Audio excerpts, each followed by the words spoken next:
নমস্কার বন্ধুরা, আমি কাকলি। আশা করি তোমরা সকলেই খুব ভালো আছো। আমিও ভালো আছি। আজকে একটা রেসিপি নিয়ে চলে এসেছি। শীতকালটা শেষ হয়ে যাবার আগেই একটা দারুণ মোমোর রেসিপি নিয়ে চলে এসেছি। মোমো তো তোমরা অনেক রকম খেয়েছো, ভেজ মোমো, চিকেন মোমো। আজকে আমি একটু অন্যরকমভাবেই মোমোটা বানাবো। আর এটা স্বাদও যতটা সুন্দর হবে, মনও ভরবে, পেটও ভরবে, আর পুষ্টিগুণেও ভরপুর। তাহলে চলো কী দিয়ে বানাচ্ছি সেটাই আজ তোমাদের সঙ্গে শেয়ার করি।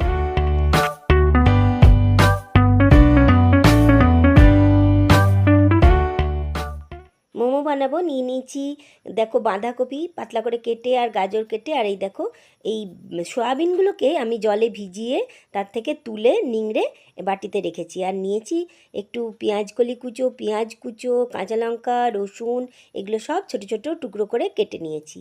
এইগুলো জোগাড় না করে নিলে কিন্তু বানানো যায় না। তো চলো আজকে আমি বানাচ্ছি সয়াবিনের মোমো। তো সেই জন্যই সয়াবিনগুলো আমি গরম জলে সিদ্ধ করে আর এইভাবে দেখো তুলে নিয়ে এরকম মিক্সিতে জাস্ট একবার ঘুরিয়ে নিলাম, আর সুন্দর গ্রেট করা হয়ে গেল। এবার আমি কড়াইয়ের মধ্যে খুব সামান্য পরিমাণে তেল দিলাম। এখানে 2 চামচ মতনই তেল দিলাম। আর প্রথমে দিয়ে দিলাম রসুনগুলো, তারপরে দিয়ে দিলাম এর মধ্যে পেঁয়াজগুলো। তেলটা ভালো করে গরম হয়ে গেছিলো, তারপরে আমি এগুলো একে একে দিতে থাকছি। কিভাবে দিচ্ছি আর কিভাবে এই পুরটা টেস্ট বানানো যায় সেটাই কিন্তু আজকে আমি খুব ভালো করে তোমাদেরকে দেখিয়ে দেবো। দেখো এর মধ্যে দিয়ে দিলাম খুব সামান্য পরিমাণে আদা বাটা। তো এই জিনিসগুলো কিন্তু তোমরা একটু একটু করে দেখো আর খেয়াল করো ঠিক আমি কিভাবে বানাচ্ছি। মোমোর কিন্তু এই স্টাফিংটা যদি সুস্বাদু বানানো যায় তাহলে কিন্তু খেতে খুবই ভালো হয়। একটু নেড়েচেড়ে আমি দিয়ে দিলাম গ্রেট করা বাঁধাকপি আর গাজর। তো এবার দেখো একটু নেড়ে মাঝখানটা ফাঁক করে আমি দিয়ে দিলাম সয়াবিনের গুঁড়োটা, যেটা আমি ভিজিয়ে গ্রেট করে নিয়েছিলাম মিক্সির বাটিতে। তো সেটাও দিয়ে দিলাম। দিয়ে এবার এটাকে আমি খুব ভালো করে কিছুক্ষণ নেড়ে নিলাম। একটু নরম হয়ে গেল তখন দিয়ে দিচ্ছি এর মধ্যে সয়া সস। তোমরা সয়া সসটা এই বুঝেই দেবে, কেন কি এরপরে নুনও পড়বে, এতে নুন থাকে। আমি একটু পেঁয়াজ কলি কুচো দিয়ে দিলাম, আর দিয়ে দিলাম গোলমরিচ। গোলমরিচটা কিন্তু এখানে অবশ্যই দেবে, আর একটু পরিমাণে বেশি লাগে। আমি এখানে 1 চামচ গোলমরিচ দিয়েছিলাম, আর সাদা নুন দিলাম, আর একটু বিট নুন দিলাম, স্বাদ অনুযায়ী দেবে। এবার দিয়ে দিলাম একটু বাটার। এই বাটারটা দিলে কিন্তু এই মানে যে পুরটা রয়েছে ফিলিংসটা ভীষণ জুসি হয়। এটার জন্যই এই বাটারটা অবশ্যই দিতে হবে। আর টেস্টের জন্য সামান্য চিনি দিয়ে দিলাম। এবার এটা রেডি। তাহলে একটু নেড়েচেড়ে রেডি করে নিচ্ছি। এবার বানিয়ে নিচ্ছি মানে রুটিটা। তো চলো একটু ময়দা নিয়ে নিয়েছি, আর খুব সামান্য পরিমাণে নুন দিয়ে আমি এটাকে ভালো করে মেখে নেব। তো আমি কিন্তু এখানে তেল ব্যবহার করিনি, শুধুই মেখে নিচ্ছি। তেলটা আমি কখন কিভাবে ব্যবহার করছি দেখাচ্ছি। তো দেখো এই যে ভালো করে আমার মাখা হয়ে গেল। একটু নরম করেই মাখবে, তাহলে ভালো হয়। এইবার আমি একটু সাদা তেল নিয়ে এর উপরে লাগিয়ে এটাকে কিছুক্ষণের জন্য ঢেকে রেখে দেব। তারপরে আমি ঢাকাটা খুলে এই দেখো কিছুক্ষণ পর চলে এসেছি। এসে এবার এটা থেকে আমি একটু ভালো করে ঠেসে নিয়ে তারপরে আমি এটার থেকে খুব ছোট ছোট করে বেশ কিছু লুচির মতন গুটি করে নেব। যেহেতু ঘরে বানাচ্ছি, খুব বেশি ছোট না করে একটু মিডিয়াম সাইজের করেছি। আর উপর থেকে একটু আমি ময়দার গুঁড়ো ছড়িয়ে দিলাম। এবার পালা বেলে নেবার। তো কিভাবে বেলবে সেটাও একটু বলি। বেলাটা কিন্তু বেশ পাতলা করে বেলতে হবে, ধার দিকটা মানে সাইডগুলো যেন বেশ পাতলা হয়, আর মাঝখানটা একটু মোটা থাকলেও কোনো ক্ষতি নেই। তো দেখো আমি তোমাদেরকে দেখাচ্ছি কতটা পাতলা করে বেলেছি। ঠিক এরকমভাবেই বেলবে, তাহলে কিন্তু মোমোটা খেতে অনেক বেশি ভালো লাগবে। তো এইভাবে কিন্তু আমি সমস্তগুলো বেলে নিয়েছি। তো এবার একটু একটু করে পুর ভরার পালা। আমি একটা হাতের মধ্যে নিয়ে নিয়েছি। এবার পুরটা নিয়ে নিলাম।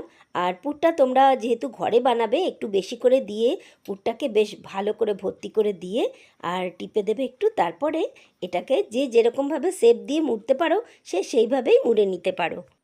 এখানে তোমরা যে যার মতন হাতের কৌশল দেখাতে পারো। আমি যেরকম করে পারলাম তাড়াতাড়ির মধ্যে আমি সেইভাবেই মুড়ে নিলাম। তো দেখো আমি এখানে কয়েকটা পদ্ধতিতেই মুড়েছি। একটু এরকম চ্যাপটা লম্বা করে মুড়েছি, আর মোমোগুলো কিন্তু বেশ একটু বড় বড় করেই বানাচ্ছি। তো তোমাদের এই ভিডিওটা কেমন লাগছে অবশ্যই কমেন্ট করে জানিও। আর অবশ্যই কিন্তু আমার মতন করে একবার মোমো বানিয়ে দেখবে, তাহলে কিন্তু খেতে কিন্তু দারুণ স্বাদ হয়। আর সয়াবিন যারা খেতে চায় না তারাও কিন্তু বুঝতেই পারবে না এটা সয়াবিন দিয়ে বানানো, আর খেতে এতটাই বেশি সুস্বাদু হবে। তোমরা যখন এইভাবে বানিয়ে খাবে তখনই তোমরা বুঝতে পারবে।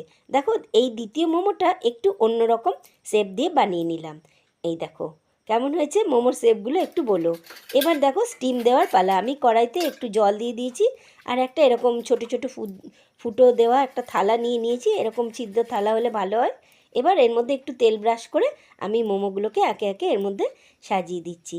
তো তোমরা সন্ধেবেলায় নিশ্চয়ই এই ধরনের টিফিন খেতে পছন্দ করো। বাচ্চা থেকে বড় সকলেরই কিন্তু এই রকম মোমো খেতে দারুণ লাগবে। এই রকম মোমো যেমন স্বাদ হয় তেমনি পেটও ভরে মনও ভরে। তো অবশ্যই তোমরা বাড়িতে ট্রাই করবে। আর যদি রেসিপিটা ভালো লাগে অবশ্যই লাইক করে দিও। আর আমার পাশে থাকার জন্য আমার চ্যানেলটা সাবস্ক্রাইব করে তার পাশে বেল আইকনটা অবশ্যই অন করে দিও। তো দেখো আমি অল্প একটু মোমোগুলোর উপর দিয়ে তেল ব্রাশ করে দিলাম, দিয়ে 5 থেকে 7 মিনিট আমি স্টিম করলাম। তো দেখো মোমোগুলো কিন্তু আমার হয়ে গেছে। আর দেখেছো কি সুন্দর হয়েছে মোমোগুলো, দেখেই কিন্তু লোভ লাগছে। আমি একটা একটা করে প্লেটের মধ্যে তুলে নিলাম। তোমরা যে যেখান থেকেই দেখছো আমার এই ভিডিওটা, তোমাদেরকে অসংখ্য ধন্যবাদ। পুরনো বন্ধুরা যারা আমার সঙ্গে আছো সবসময়, তাদেরকেও অসংখ্য ধন্যবাদ। আর যারা নতুন বন্ধু, তোমাদেরকে বলছি আমার চ্যানেলটা অবশ্যই সাবস্ক্রাইব করে তার পাশের বেল আইকনটা আর অল নোটিফিকেশানটা অন করে দিও। তৈরি হয়ে গেছে আমার সয়াবিন মোমো। তো দেখো ভেজ সয়াবিন মোমোটা কেমন লাগছে।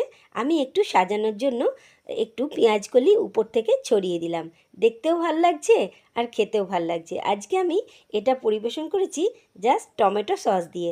তোমরা সেজওয়ান সস দিয়েও খেতে পারো, যে যেরকম ঝাল খাও সে সেরকমভাবেই এটা নিয়ে খেতে পারো।